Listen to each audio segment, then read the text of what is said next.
Bueno, estamos muy contentos de estar aquí otra vez y de verles. Si ustedes están aquí por primera vez, también nos contenta que nos acompañen. Vamos a continuar con los estudios que veníamos haciendo en cuanto a los milagros que hizo el Hijo de Dios, Jesucristo, al estar aquí sobre la tierra.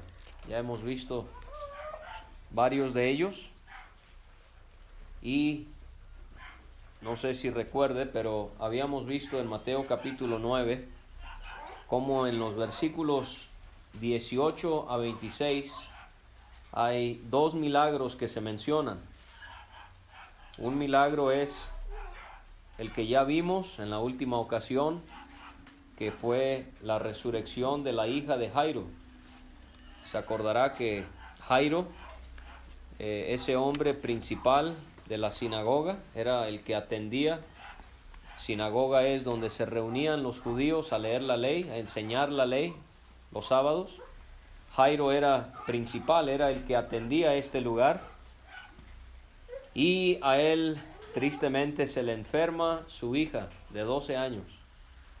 Y el Señor, ya vimos, la resucitó, pero ¿se acuerda que Jairo manda avisarle al Señor que su hija está muy enferma y que Jesucristo inmediatamente comienza a ir hacia la casa de Jairo?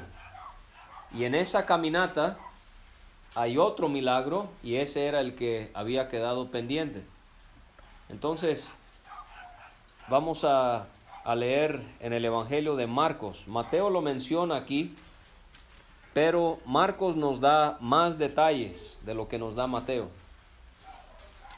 Entonces, Mateo lo menciona aquí en el capítulo 9 de su Evangelio. Pero vamos a ir a el Evangelio según Marcos, capítulo 5 y versículo 21.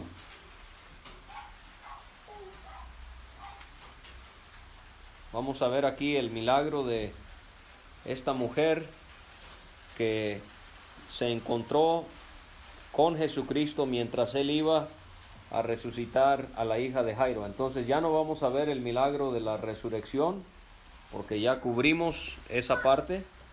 Lo que nos concierne, lo que nos interesa esta tarde es poder ver la mujer que fue sanada. Vamos a ver Marcos 5:25, vamos a iniciar la lectura en el 25. Pero una mujer que desde hacía 12 años padecía de flujo de sangre y había sufrido mucho de muchos médicos y gastado todo lo que tenía, y nada había aprovechado, antes le iba peor.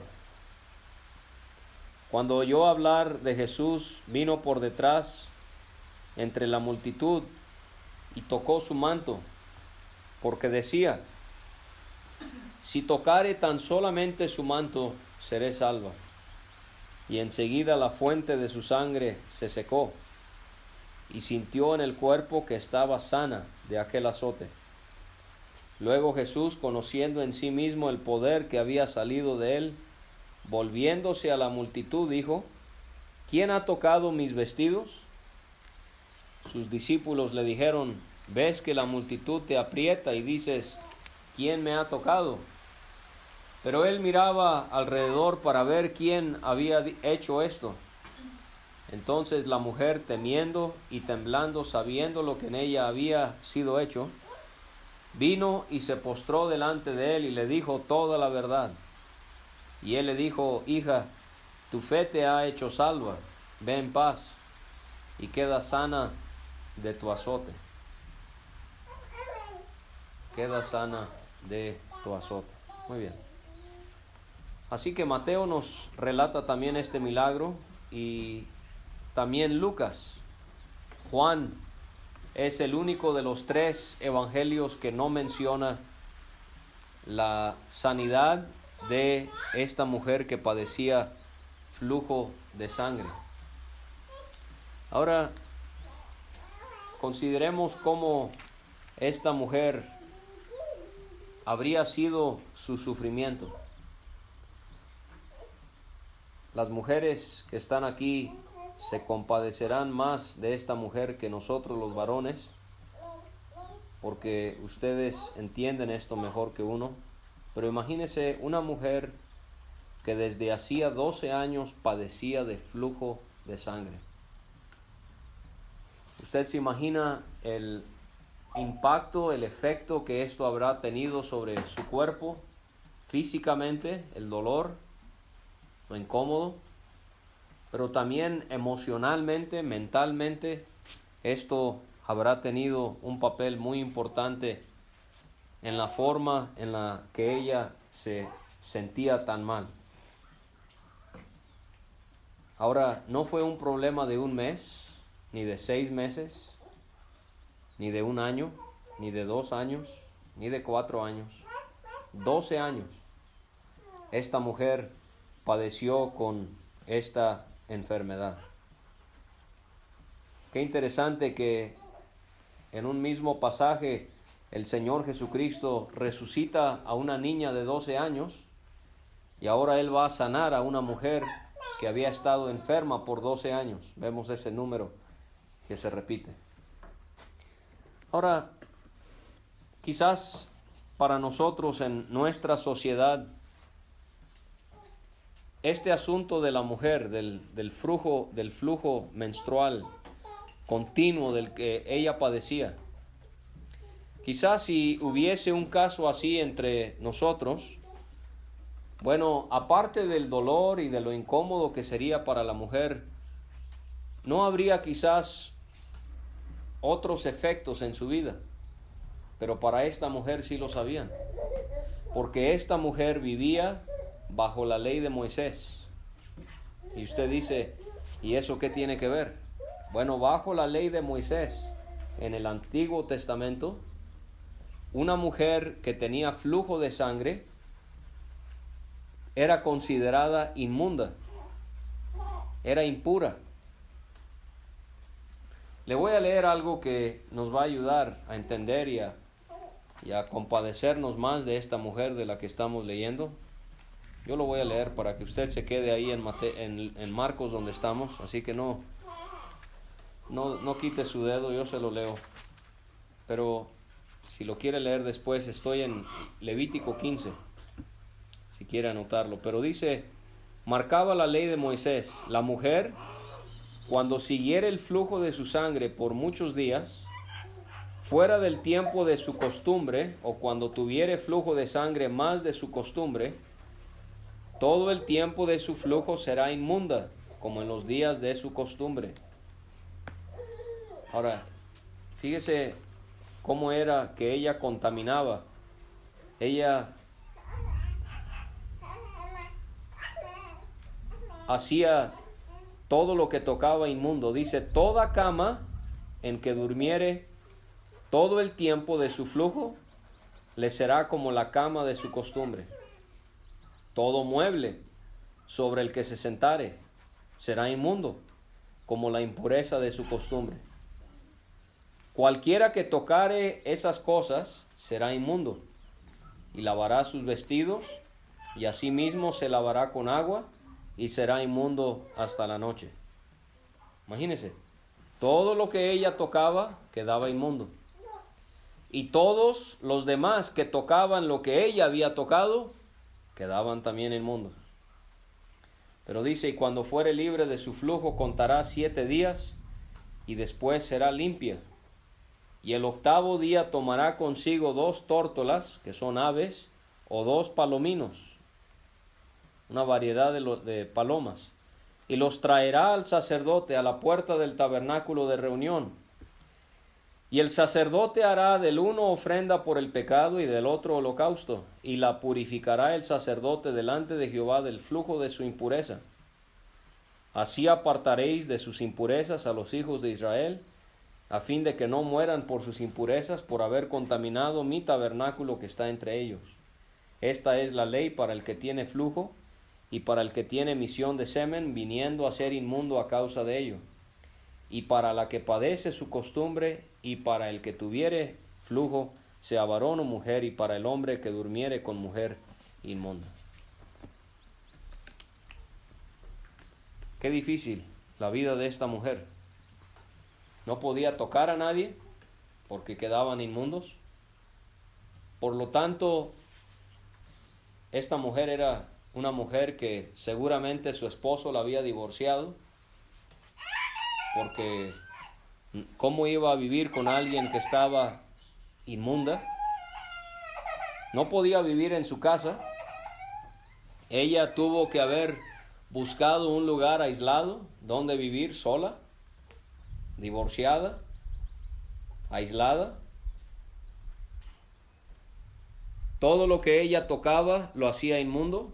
Todo lo que otras personas tocaban eso, ellos también quedaban inmundos. No podía ir al templo. No podía ir. ¿Se acuerda que leímos que después de 7 días que quedaban limpios, era que entonces podían ir al templo a ofrecerle sacrificio a Dios? Pero ella estaba en flujo continuo, de manera que no podía acercarse a la presencia de Dios. La sinagoga, esos lugares donde se reunían los judíos los días de reposo, el día sábado, para leer la ley, la habrían excomunicado. Habrían juntado a todos y habrían anunciado: fulana de tal no puede acercarse porque ella padece de flujo de sangre.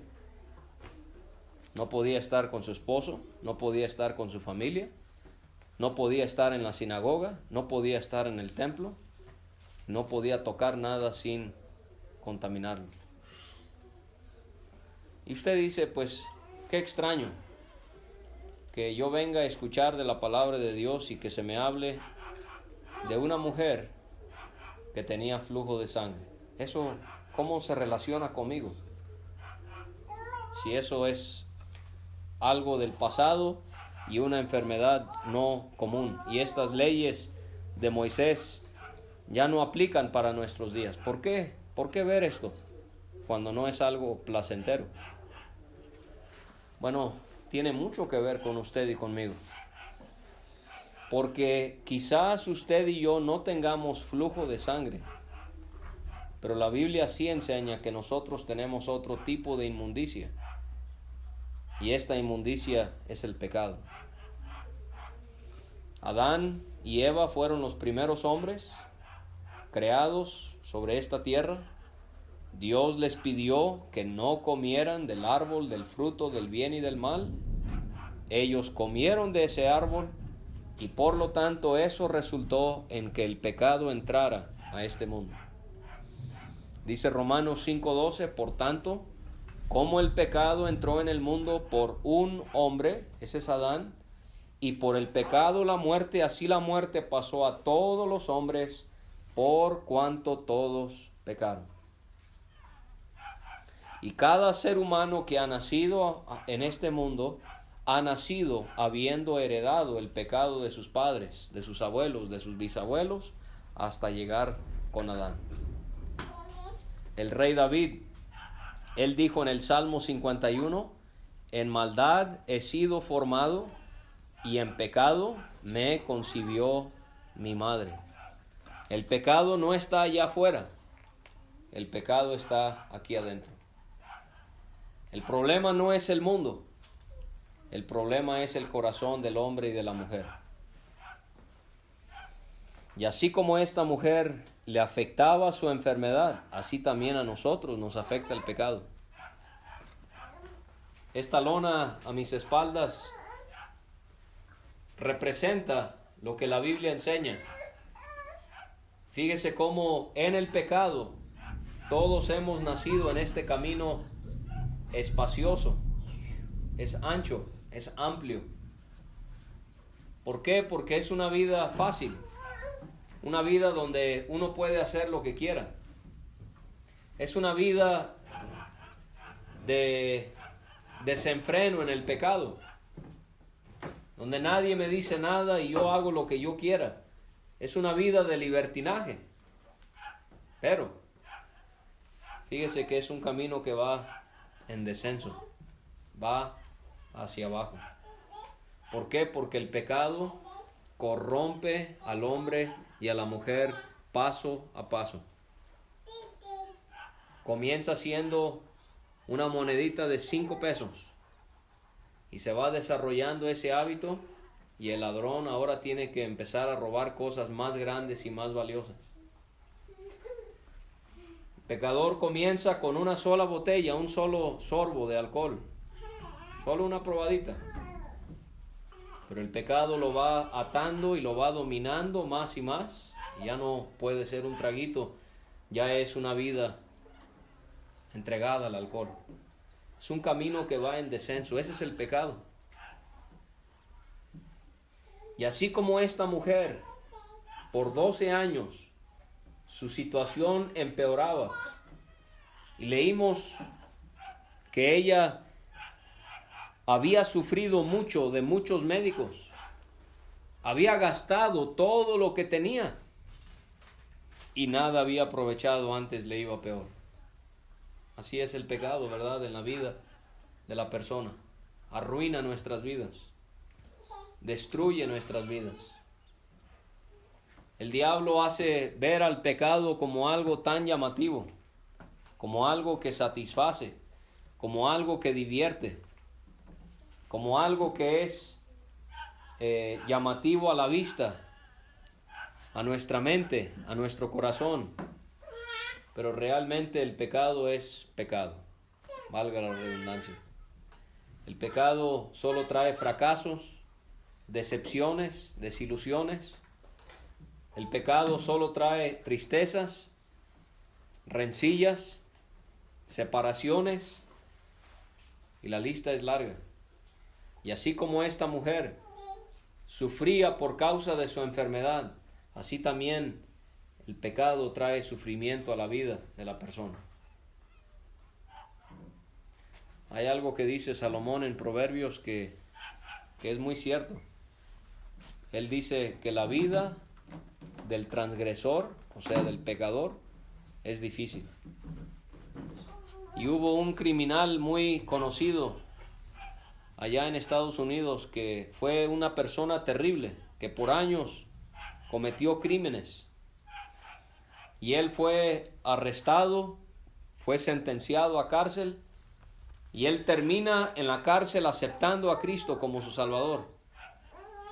Y creo que ahí terminó su vida. Quizás le dieron cadena perpetua o su condena era tan grande que ahí... Pero él siempre cuenta, cuando él va en el camión de la prisión, entrando a la prisión, había un letrero que decía esas palabras de Salomón en Proverbios en la Biblia: la vida del transgresor es difícil. Y eso fue algo que Dios comenzó a utilizar en su corazón. Cómo el pecado nos causa tantos problemas. Esta mujer, por ejemplo, ella también había sufrido separación de su esposo, de su familia, de la sociedad, de los demás judíos. No podía tener esposo porque era inmunda. No podía ir a la sinagoga porque era inmunda. No podía ir al templo a ofrendar sacrificio porque era inmunda. Y sabe, el pecado también ha hecho eso con nosotros. Dice Isaías 59:1: vuestras iniquidades han hecho división entre vosotros y Dios. Hay una división entre el pecador y Dios. Dice Pablo en Romanos 3:23: todos pecaron y están destituidos de la gloria de Dios. No hemos llegado a la gloria de Dios. El pecado hace que caigamos, que quedemos cortos, que quedemos destituidos de su gloria. Pero sabe, el sufrimiento del pecador no nomás es en vida. Hay muchas personas que piensan y dicen: en este mundo es el infierno. Y dicen: en este mundo es donde uno paga lo que uno ha hecho en la vida. Bueno, en parte sí, porque la Biblia enseña que todo lo que el hombre sembrare, eso también segará. Usted siembra odio, ¿qué va a segar? Odio. Usted siembra pecado, vas a cosechar pecado. Pero en sí, donde la persona que muera sin haberse arrepentido y sin haber creído en Cristo, donde va a pagar en sí sus pecados es el lugar que se llama el lago de fuego. Es un lugar donde el fuego no se apaga. Es un lugar a donde van a ir las personas que nacen, viven y mueren sin haber creído en Cristo como su Salvador. Espero que usted entienda que no le hemos invitado a hablarle de una iglesia o de una religión, o de una filosofía de hombre, o de alguna tradición de hombre. Estamos aquí para, como dice Pablo en Corintios, nosotros predicamos a Cristo crucificado. Ese es el centro del evangelio de la Biblia. No el hombre, no una iglesia, no una religión. El enfoque de la palabra de Dios es una persona, y es Cristo. Y lo que determine a dónde va usted después de la muerte no es si ayudó a los pobres, aunque es bueno. No es que si se haya bautizado, aunque es bueno. No es que usted haya dejado el alcohol, aunque es bueno. Lo que determina dónde usted y yo vamos a morar para siempre después de la muerte es qué hice con Jesucristo, aquel que murió y resucitó por nuestros pecados. Creí en Él, la Biblia dice, tenemos vida eterna. No creí en Él, tenemos condenación eterna.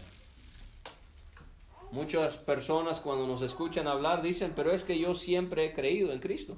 Siempre he creído. Yo siempre he creído en Él desde niño. A mí se me habló de la Biblia y siempre he creído en Él. ¿Ok? Sí. Pero Dios quiere que tengamos un momento de salvación. Un momento en nuestra vida, cómo, cuándo y dónde yo me arrepentí y yo acepté que Cristo es mi Salvador. Yo vengo escuchando la palabra de Dios desde que tenía un día de vida, sin exagerar. Creo que al día siguiente que nací ya estaba yo en una reunión como esta, escuchando el Evangelio. Obviamente a un día de vida no entendía nada, pero usted me entenderá. Pero hasta los 13 años yo iba a las reuniones casi todos los días, aunque no me gustaba que mis papás me dijeran que teníamos que ir a la reunión, pero yo sabía que no había de otra. Casi todos los días de la semana íbamos a la reunión a escuchar la palabra, y en la casa mis padres me leían la Biblia.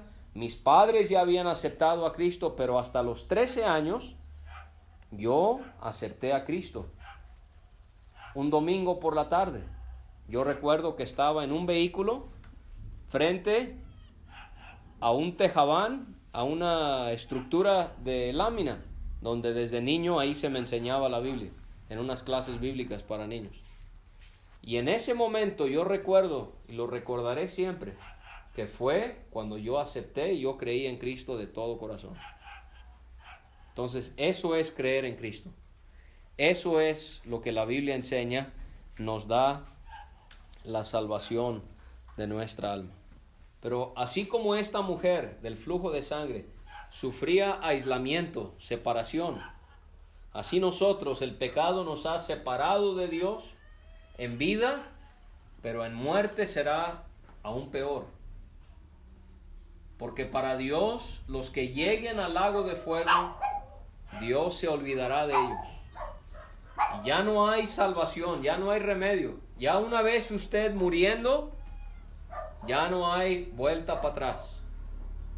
Ya no hay manera de que los que queden acá vivos oren por nosotros, pidan por nosotros, hagan una manda por nosotros, den dinero por nuestra alma. No. La Biblia enseña en Lucas 16 que una vez llegando al cielo, ya no podemos salir de ahí. Una vez llegando al lago de fuego, ya no podemos salir de allí tampoco. Así que así podemos asemejar a esta mujer con flujo de sangre a cada uno de nosotros.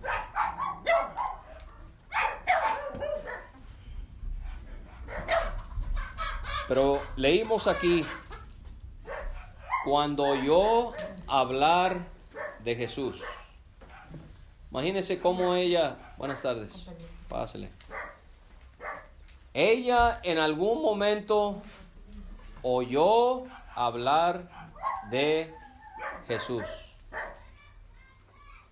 Alguien le habrá contado, ¿sabes a quién tienes tú que ver? Tú tienes que ir con alguien que se llama Jesús, porque Él sana a los enfermos, Él resucita a los muertos, Él saca a aquellos que están, a los demonios de los que están endemoniados. Cuando oyó hablar de Jesús, ya venía Jesucristo, y había una multitud, una gran multitud que iba con el Señor. Y alguien le habrá dicho, mira, ahí viene Él en esa multitud. Otra vez, nosotros queremos hablarle de Jesús, de nadie más. Dice la Biblia, hay un solo Dios y un solo mediador entre Dios y los hombres, Jesucristo hombre, el cual se dio a sí mismo en rescate por muchos. La Biblia es un libro que se enfoca en Jesucristo. Los apóstoles, cuando salieron a predicar, el mensaje que ellos predicaron se enfocó en Cristo y en nadie más. Cuando oyeron hablar de Jesús. Por eso, repito, no le hemos invitado a que usted venga, que escuche de una religión de Canadá o de Australia o de Inglaterra o de Perú. No estamos aquí para decirle, mire, sí, la Biblia está muy bonita, pero aquí está otro libro, esa parte, es otro testamento. Sí, la Biblia es muy bonita, pero aquí está otro libro que nos habla. No. Solo queremos hablarle de Jesús. Aquel Jesús que vino desde el cielo a este mundo pecador, sabiendo que Él iba a vivir en esta tierra por unos 33 años. Y Él sabía exactamente el día cuando Él se iba a encontrar sobre un cerro, como quizás el que estoy viendo, a las afueras de Jerusalén, así como nosotros a las afueras del pueblo. Él sabía que Él iba a ser levantado sobre un madero. ¿Cómo es que Jesucristo vino a morir la peor muerte posible? La muerte por crucifixión. El Imperio Romano le gustaba darle esta muerte a los peores criminales porque era una muerte muy dolorosa, era una muerte muy vergonzosa, pero también era muy lenta. Habían personas que eran crucificadas que tardaban hasta días crucificados allí. Pero imagínense cómo ellos, antes de que el crucificado fuese puesto sobre el madero, era flagelado. Estamos hablando de látigos que tenía a su mango para que el soldado pudiese tomarlo. Seguramente que tenía pedazos de piel de animal, tiras de piel de animal, y en esas tiras habían pedazos de hueso o pedazos de metal, y lo que hacían normalmente era desnudaban a la persona y lo amarraban a un poste de cunclillas y su espalda completamente desnuda. Tomaba un soldado su látigo y le daba, y para que no hubiese una pausa y para que no se cansara demasiado el soldado, había otro, y se turnaban. Uno le daba, el otro le daba, el otro le daba, el otro le daba. Y esto no solamente era el dolor del látigo que iba pegando la piel, pero con esos pedazos de metal y hueso, eso iba incrustándose en la piel, en la carne, y va removiendo, va arrancando tejidos, carne, va rompiendo músculo. Bueno, fue tan salvaje el azote de Jesucristo que en el Salmo 22 Jesucristo dice, puedo contar todos mis huesos. Imagínense, el Señor podía mirar su cuerpo desde la cruz y podía contar sus huesos de tanta carne que había sido removida de su lugar. El Cristo de las imágenes es un Cristo muy limpio, muy entero.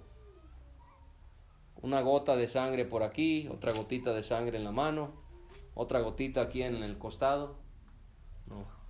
El Cristo de la Biblia, dice Isaías acerca de él, de tal manera fue desfigurado de los hombres su parecer, y su hermosura más que la de los hijos de los hombres.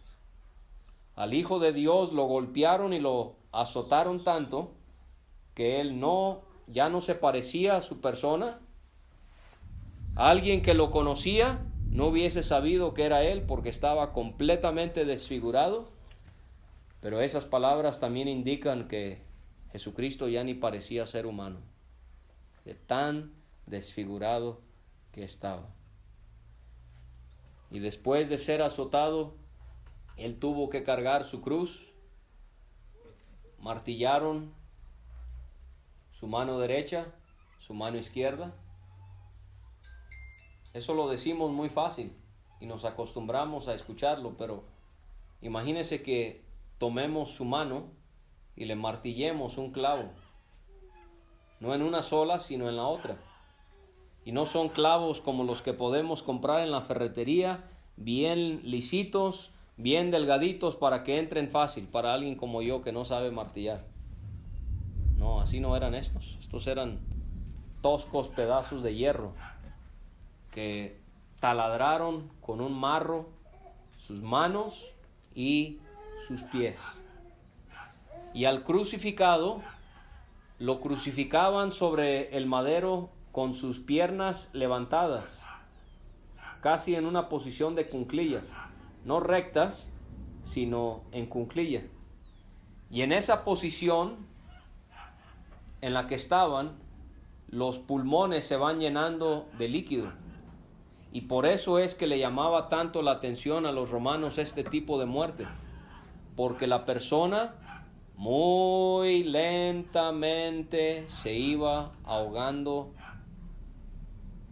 colgado sobre un madero.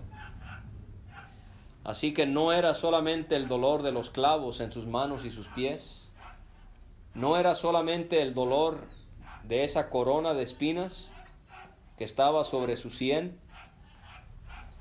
no era solamente la vergüenza que él tuvo que sentir, que en esa cruz él estaba completamente desnudo. El Cristo de las imágenes tiene un paño que cubre sus partes íntimas. La Biblia enseña que Cristo estuvo sobre la cruz desnudo. Los soldados quitaron su ropa y echaron suertes para ver quién se las quedaba. Jesucristo murió absolutamente destituido, desprovisto de cualquier bien material. Por eso dice Pablo en Corintios, siendo rico, se hizo pobre. Y así fue la vida del Señor Jesucristo. ¿Y para qué se hizo pobre? Para que nosotros fuésemos enriquecidos. Y nosotros no le venimos a predicar el evangelio de la prosperidad. Mucha gente predica allá afuera, usted acepta a Cristo y se va a hacer multimillonario. No, a eso no se refiere la Biblia. Cuando dice que Cristo se hizo pobre para que nosotros fuésemos enriquecidos, es que Cristo gratuitamente, sin que nosotros tengamos que dar un quinto, el Señor Jesucristo murió para darnos la vida eterna, y en el momento que nosotros creemos en Él, Él nos da la salvación gratuitamente y nos da toda bendición espiritual. Y por eso es que la persona que acepta a Cristo se hace la persona más rica de este mundo. No en un sentido económico, sino en un sentido espiritual, porque tener a Cristo es tenerlo todo. ¿Usted tiene a Cristo? No estoy hablando de tenerlo sobre su pecho con un crucifijo. No estoy hablando de que usted lleve a Cristo en su boca porque habla de Él. Estoy preguntándole si usted tiene un momento de conversión en su vida cuando usted lo aceptó en su corazón. Cuando usted creyó en Él y lo recibió como su único Salvador. Y esta mujer oyó hablar de Jesús y vino por detrás entre la multitud y tocó su manto. Su manto. Porque ella se decía a sí misma, si tocare tan solamente su manto, seré salva. Ahora, no vamos a ir allá, pero después usted lo puede ver en el libro de Números, capítulo 15. Los varones judíos tenían que vestir con un manto. Y en el manto, en el borde de ese manto tenía que ser costurado color azul, tela color azul. Y esta mujer, por alguna razón, ella pensó, si yo toco ese borde de ese manto, yo voy a quedar sana. Ahora, no es que el borde tenía algo mágico, algo... No, el borde era como cualquier otro. El que lo hacía distinto era la persona. Ella estaba confiando en alguien que era Dios, que es Dios, el Señor Jesucristo. Pero quiero que usted note cómo ella quiso llegar con Jesucristo. Para poder tocar su borde, ¿qué tuvo que haber hecho ella? Se tuvo que haber agachado hasta el suelo para poder alcanzar el borde de su manto. No ve, así es como usted y yo tenemos que llegar a los pies de Cristo. No podemos llegar a su mismo nivel. O a veces cometemos el error de ponernos por arriba de Él. ¿Cuántas personas hay que piensan, sí, qué bonito, Cristo murió en la cruz, pero no, yo me voy a ganar mi salvación portándome bien, esforzándome,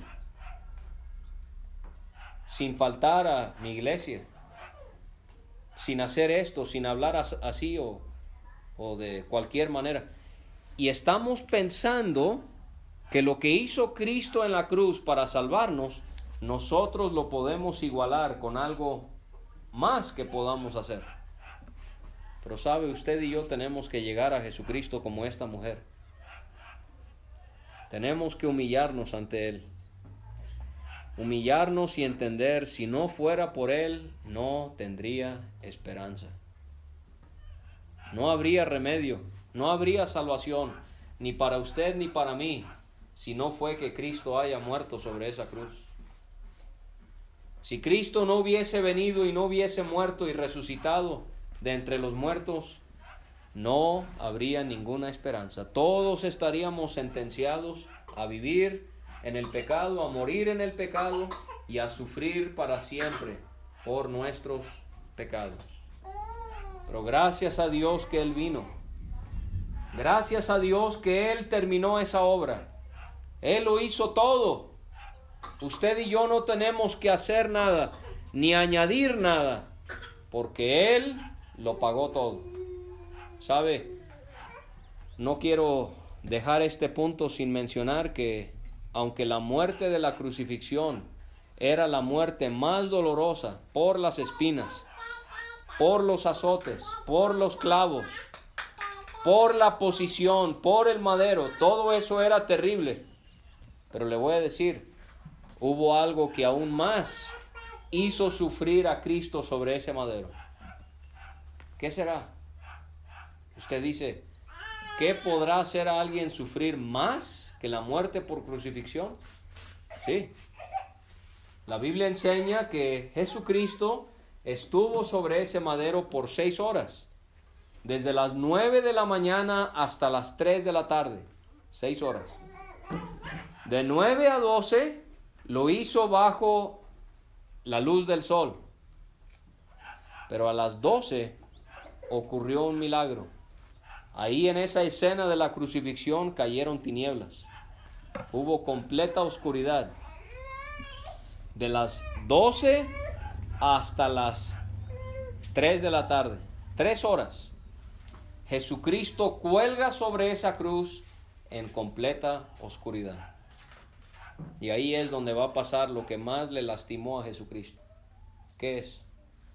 Que Dios en el cielo tomó los pecados de todas las personas de todos los tiempos y los puso sobre su Hijo para que Él los pagara. Y por 3 horas Él estuvo siendo castigado por Dios, ¿sí? Castigado. Aquel que era inocente, aquel que era perfecto, aún así Dios lo castigó, lo hirió con nuestros pecados. ¿Para qué? Para pagar en lugar nuestro. Para que usted y yo no tengamos que pagar por esos pecados, Él llevó el castigo. Por eso dice Isaías, 700 años antes de que Jesucristo naciese de la Virgen María en Belén de Judea, Él herido fue por nuestras rebeliones, molido por nuestros pecados. El castigo de nuestra paz fue sobre Él, y por su llaga fuimos nosotros curados.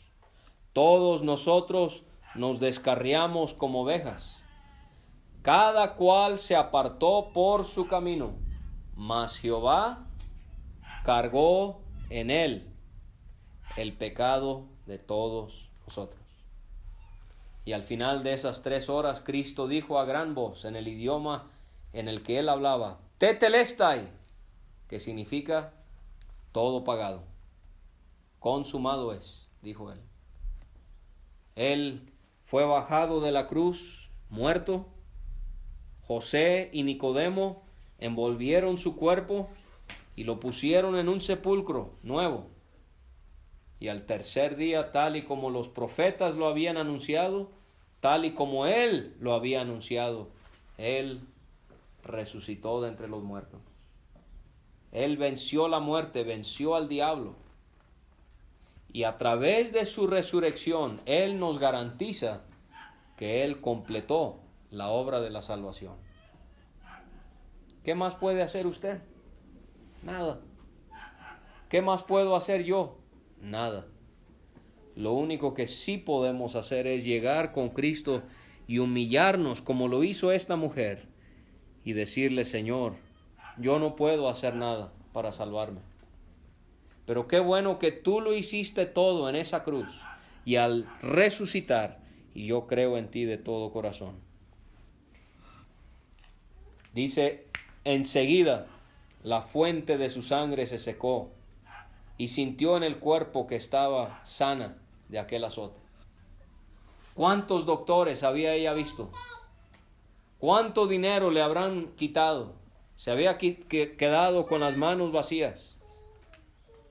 Así hace el pecado, nos deja vacío, sin nada. Y nos damos cuenta que el único que nos puede ayudar es Jesucristo. Y cuando llegamos a Él, nos damos cuenta que Él también nos puede ayudar en ese mismo instante. No es un proceso de tener que esperar años. No. Dice la Biblia que el que está en Cristo, nueva criatura es. Dice la Biblia que el que cree en Cristo en ese mismo momento es hecho una nueva criatura. Es regenerado por el poder del Espíritu Santo. Así como esta mujer fue secada la fuente de su sangre enseguida, ella sintió en el cuerpo que estaba sana de aquel azote. Imagínese lo que ella sufría, su enfermedad. La Biblia la llama un azote. Así como Cristo fue azotado, su enfermedad era tan terrible que ella lo sentía como un azote. Luego Jesús, conociendo en sí mismo el poder que había salido de él, volviéndose a la multitud, dijo, ¿quién ha tocado mis vestidos? Ahora yo le hago 2 preguntas. Bueno, 3. No quiero que las conteste en voz alta, pero piénselo en silencio. ¿Es Jesucristo Dios. ¿Es Cristo Dios? Sí, ¿verdad? La Biblia enseña que está el Padre, el Hijo y el Espíritu Santo. O sea que Cristo es Dios, ¿sí? Número 2, si Cristo es Dios, Dios sabe todas las cosas. ¿Sabía Cristo quién le había tocado? Si Él sabía todas las cosas. Claro que sí. La tercera pregunta es, entonces, ¿por qué pregunta quién le había tocado? Porque Él quería que esa mujer llegara a Él y lo reconociera. Porque Él va a hacer algo más importante para ella que sanarla de su enfermedad. Usted dice, ¿cómo? ¿Algo más importante que sanarle una enfermedad de 12 años? Sí. Porque al final vemos que Él le dice a ella, hija, tu fe te ha hecho salva, ve en paz. Sabe, Dios no solamente quiere sanarnos de una enfermedad, pero lo que más Dios quiere hacer con nosotros es salvar nuestra alma. Uno puede estar enfermo, pero si es salva su alma, va al cielo. Uno puede tener mucha salud, pero si uno no ha recibido la salvación del alma y muere, se pierde para siempre. Y esto es lo que hacía Jesucristo con muchas de las personas que Él sanaba. Las sanaba, pero también les perdonaba sus pecados.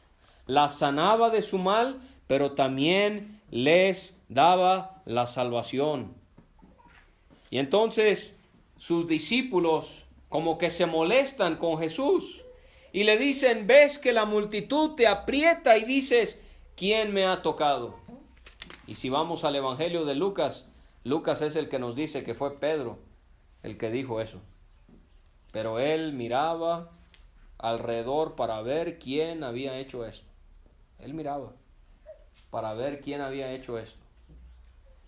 Entonces la mujer, temiendo y temblando, sabiendo lo que en ella había sido hecho, vino y se postró delante de él y le dijo toda la verdad. ¿Usted podría hacer eso con Cristo esta tarde?